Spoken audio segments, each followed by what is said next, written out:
The room burst into laughter a half-second before my wife understood what had happened. Brittany stood behind Marie with a champagne flute in one hand and my wife's wig in the other, held up like she had just won a party game. For one terrible instant, the lights caught the pale shine of Marie's scalp, the shadows at her temples, the evidence of chemotherapy she had chosen not to share with 200 guests. Marie didn't scream. That would have been easier to bear. Her hands flew to her head, then stopped in midair, as if even humiliation had to be handled politely. I stayed seated. That is the part people never understand when I tell this story. They think I should have lunged across the dance floor, shouted, broken something. But I had spent 8 months learning exactly who Brittany was, and by then I knew one thing for certain.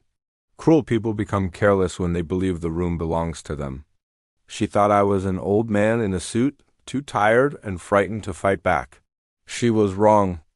To understand what it cost her, I have to go back to where this really began. Before I go any further, let me say this plainly. I have changed a few names and identifying details because the lawyers were very clear about that.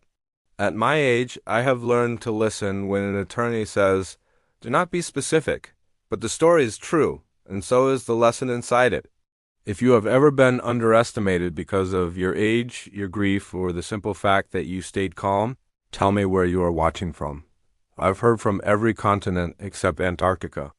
Let's see where you are tonight before we go any further. 18 months before that wedding, Marie sat beside me in a consultation room and folded her hands in her lap while the surgeon explained margins, staging, treatment order, all the tidy clinical words people use when they are about to hand a family a season of fear.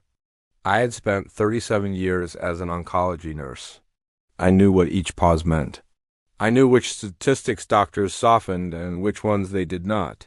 I also knew that knowledge is a strange comfort when the person in the chair is your wife. Marie listened, thanked everyone, and asked whether she would lose her hair, not because she was vain, because she was proud. After that, we built rituals.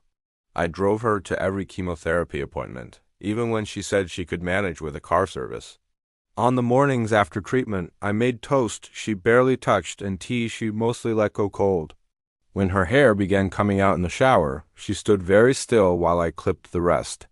My hands were steadier than my throat. A week later, she chose a wig, auburn, the same warm reddish brown she had when I met her at 22, when she laughed with her whole face and pretended not to notice me staring. She wore that wig every morning, even on days she never stepped past the front door. She would pin it, smooth it, look in the mirror, and breathe differently afterward. Dignity was her medicine. Kevin used to understand that kind of quiet strength. He had been a good son once, attentive, funny, the sort of boy who called his mother just to ask how long to roast a chicken. Then he met Brittany 2 years earlier, and little by little, our son began arriving already distracted, already glancing at his phone, already half-turned toward some other life. Brittany smiled too brightly in our house. She always looked at that wig longer than was polite, as if it represented a kind of intimacy she could not enter and therefore needed to diminish. I noticed that immediately, too. The first crack did not look like betrayal. It looked like concern. Brittany said it over coffee at our kitchen table, her voice soft enough to pass for kindness. Marie had a treatment the next morning, and Brittany reached across the table and touched my wrist as if we were close. She said Kevin should start helping us manage the complicated financial things so I could focus on my wife. I remember the phrase because it was so neatly insulting. I had balanced household accounts, retirement funds, and 2 properties for decades.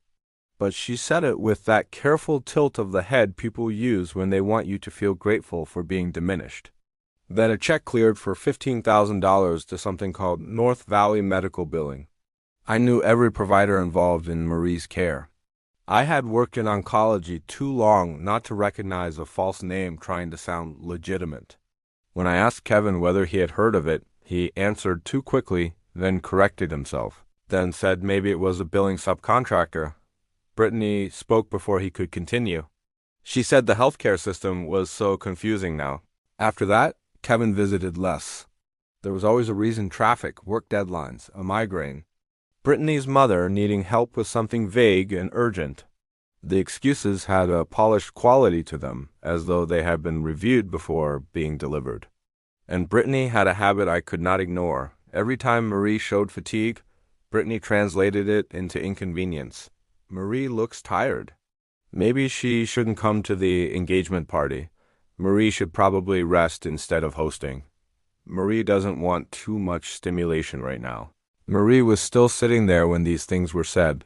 That was the part that chilled me. Kevin never corrected her. Sometimes he did something worse. He flinched. Just once or twice. A small tightening around the mouth, the kind of reflex a nurse notices before anyone else does. It told me he knew something was wrong and lacked the spine to stop it.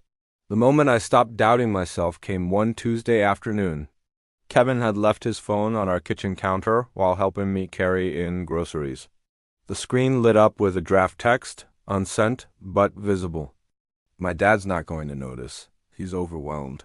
I did not confront him. I had started a folder that evening. I told Kevin I was getting organized for estate planning. At our age, that excuse never sounds suspicious.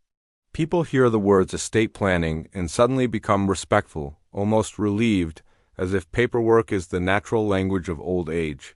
Kevin even offered to help, which told me more than if he had refused. I requested 6 months of bank records, then 12. I spread them across my desk after Mary went to bed and did what I had done my whole career in hospital charts. I look for patterns, not explanations. Explanations can be rehearsed. Patterns are harder to hide. There were 4 transfers I had never authorized, each one neat enough to disappear if you weren't paying attention. 9,000, 11,000, 8,500, 11,500, 40,000 in total, all routed to an LLC with a forgettable name. When I pulled the registration, it traced back to Brittany's maiden name. That should have been enough. It wasn't the amount that hollowed me out. It was the dates. Every transfer had landed the day after one of Marie's chemotherapy sessions. The exact days she was most nauseated, most exhausted, and I was most likely to be sitting beside the bathroom door with a glass of water, not reviewing statements. They had not simply stolen from us. They had timed the theft around my wife's suffering. Then I found something worse. A line of credit had been opened against the lake property I inherited from my father. Kevin's name was on it, so was mine, only I had never signed it. I knew my own signature the way a nurse knows the rhythm of a healthy pulse. Mine had been copied by someone who believed approximation was enough. I didn't call Kevin. I didn't call Brittany. I called Martin, the attorney who had handled hospital liability matters for years and still owed me more than one favor. When he answered, I asked him one question. My voice stayed even though my hands shook. How do I build a case they can't talk their way out of? I thought about confronting Kevin that night. The urge sat in my chest like a held breath. I imagined sitting him down, spreading the statements across the table, watching his face as he tried to explain numbers that could not be explained. But I had spent decades watching families navigate bad news. I knew how these conversations ended when the other party had no intention of being honest. Brittany would spin it. Kevin would cry. By the end, I would be the confused old man who misread the statements, who didn't understand modern banking, who let grief cloud his judgment. They would leave our house shaking their heads and adjust their strategy, not their conscience. So I chose a different path. My younger brother, Paul, had spent 30 years as a forensic accountant. He knew how to read a document the way I knew how to read a patient. I called him first. Then I called Mary's oldest friend, Darlene, a notary who had witnessed more legal trouble than most attorneys. Both of them agreed to help without asking me to justify the request. That is the gift of people who have known you long enough to trust your silences. I told Marie only that I was handling something and needed her to trust me a little longer. She looked at me the way she always did when she knew I was caring more than I was saying. Then she nodded. The wedding was 4 months away. I decided it would be my stage. Not to ruin the day, but to let Brittany reveal herself first. Predators become careless when they believe they have already won. I needed her careless. I needed her comfortable. By then, I was no longer a victim gathering proof. I was building something she would never see coming. The next 4 months required a kind of acting I had never attempted before. I began forgetting things, small things at first. I would ask Kevin the same question twice in a phone call, then apologize and say I must have gotten distracted. I miscounted change at a restaurant when Brittany was watching. I asked her to help me understand a bank statement I could have explained to a classroom of accountants. She responded exactly as I expected. Her voice slowed when she spoke to me. She repeated herself with exaggerated patience, the way people do when they believe they are generous for tolerating you. Within weeks, she was telling other family members that I was not quite all there since Marie got sick. I heard it from my own cousin, who mentioned it with concern in her voice. I thanked her for letting me know. What Brittany did not know was that I lived in a one-party consent state. Every phone call, every conversation in my home, every moment she believed she was speaking to a diminished old man was being recorded and dated. Paul helped me organize everything into a binder with section tabs. Darlene notarized key documents as we went. The file grew thick, and Brittany kept testing. She joked about nursing homes over dinner, then laughed and said she was only thinking ahead. She asked Kevin, in front of me, whether we had discussed power of attorney in case something happens. She wondered aloud what the plan was when Marie's gone, as though my wife were already past tense. Each comment was logged with a date and a timestamp. At the rehearsal dinner, Brittany gave a toast. She thanked everyone for coming.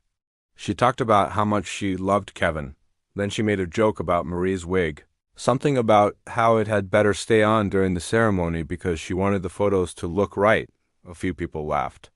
Marie's hand found mine under the table. I laughed along.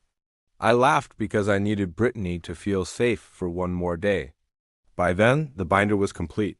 The DJ had received a thumb drive and his instructions.